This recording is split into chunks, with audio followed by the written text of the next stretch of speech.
Welcome back, guys. It is home makeover time. Let's go ahead and get started.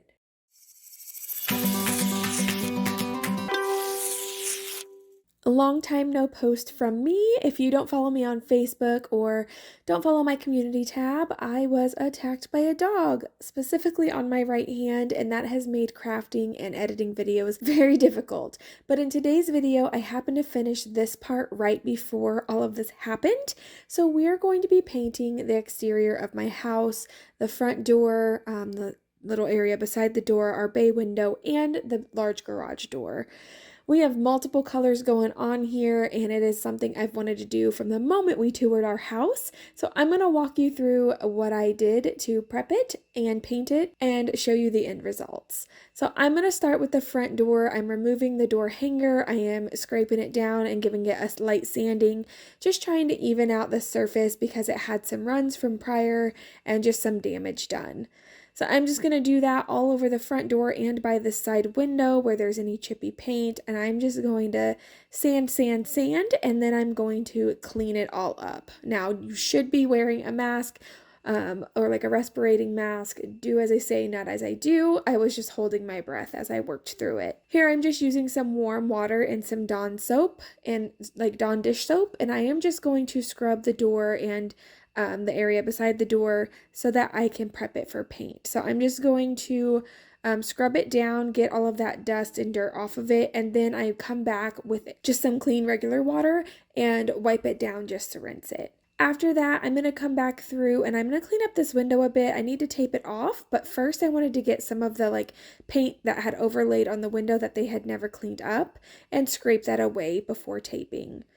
Here I'm showing you the type of paint that I'm using. It is an exterior paint. I went and talked to Sherwin Williams to pick out what I needed, and then I also picked up this really smooth, the really smooth roller for the big roller, and then I'm just using like a standard, decent, I don't know, nothing special paintbrush. Sorry, it's been a while. My words are not coming to me. I missed out on my video painting the first layer on the door. I don't know what happened to it, but here we are. And I am just painting everything. I'm cutting everything in with the brush. And then on the face of the door, I did use the roller. And again, that was a smooth surface roller. So I'm just going to go through and put 2 coats on everything. So I'm going to do the door and the area by the window, 2 coats with the brush and 2 coats with the roller on the large surface. And then I'm also doing kind of like around the edge of the door too, so whenever you open it on the sides, it's the same color. And then you see me taping off the hardware here. I do suggest that you remove your hardware so you can get a nice good coverage everywhere so that if you do change it out in the future, it's all one color. However, I didn't feel like waiting on my boyfriend, and this is the hardware we're going to be using, so I'm not worried about having to switch it out. After everything dried really nicely, I am coming back in and doing that second coat. Again, just using a smooth surface roller and hitting everything as evenly as possible. And I'm just trying to not keep the door open for too long. Thankfully, it did rain that day, so it didn't really have too many issues with bugs. And then here you see, so that I didn't have to tape off the floor, I'm just using cardboard and doing that roller across the edge, and that's keeping any of the paint from touching my floor or my rug. And you can use that in different ways. You're going to see me do that same trick here to keep paint off the gutter. Now this pole out in front, we had multiple colors going on, and then at the bottom here they replaced it and never painted it, and I'm just so sick of everything being multicolored. So I'm going to tape off what I need. I did the same thing when it came to cleaning, and I painted that pole the same iron ore color.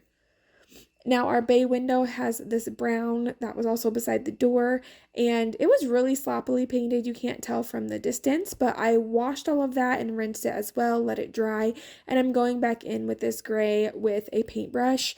The paintbrush does kind of leave a few streaks, but it is a more softer bristle, so I'm not having too big of an issue, but I promise you it looks better than where we started because they only did 1 coat and you could see through like the color that was underneath. It was terrible. Now to move on to the big project here, we are doing the garage door. Now our house is very like garage door forward. In that first video and in the pictures at the end, you can tell when you come into our cul-de-sac, the first thing you see is our garage door. I hate that. I hate that this is the color. I hate that it's just like the first thing you see and it just doesn't feel very welcoming. So I'm so excited to work on this part. Now, it was very dirty. So I did the same thing. I got some warm water with some Dawn dish soap and I scrubbed this door basically one panel at a time. I did half of the door and then I went back in and got some clean fresh water and rinsed and wiped it really good to get any excess dirt that might still be on or any paint.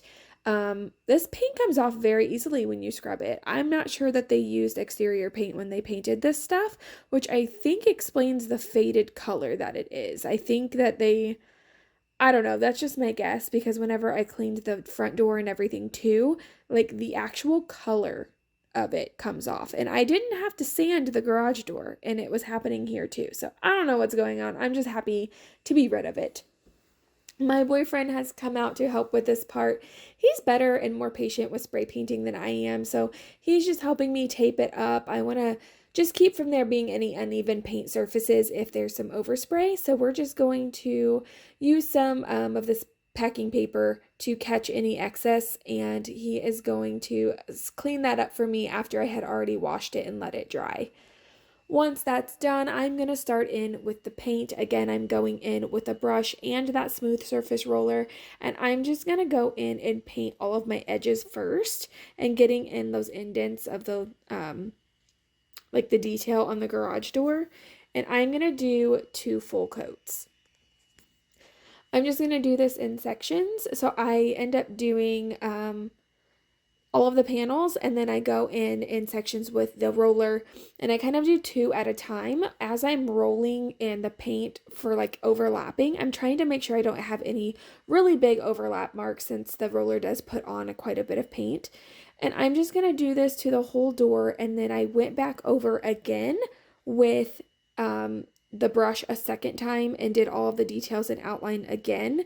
And then the second time when I rolled it, I put the roller in all of those little like rectangle like detail areas just to cover anything that maybe would have needed a third touch with the paintbrush, and it worked really, really well. So that would be my suggestion. I did it twice with the paintbrush, twice with the roller, and on the second roll through with the roller, I made sure to get into all of those little details that I got into with the brush, or as close as possible, and it really did help keep me from having to do a third coat. Now, after I had finished this, I had gone in to play volleyball the next night, and that's when the issue with my hand happened. So I had bought these really cool magnets to go on the garage door to give it some detail, and I did not film me putting them on there because I was in pain. I had one hand and it was a challenge, so I didn't care to try to film it, but I love that it added detail. And though the magnets that I'm using here, these rectangle ones for the windows, over time they could sag because they'll lose their magnetism or whatever, I can paint those on now that I know that I really like them. I will link those in my affiliate links below. Would love to know your feedback on how you think this turned out. I'm very, very happy with it, and I'm really hoping to get back into providing more videos for you and back to these outdoor projects, as I have several more that I needed to get to and wanted to share with you guys. So give me a thumbs up on this video if you enjoyed this content. Let me know what you think of the makeover and of these really cool magnet details. And yeah, leave me a get well soon in the comments if you would like to, because I'm really, really ready to get back to being able to use my hand appropriately. We are definitely on the mend and getting somewhere, but still a road to go. I'll see you next time.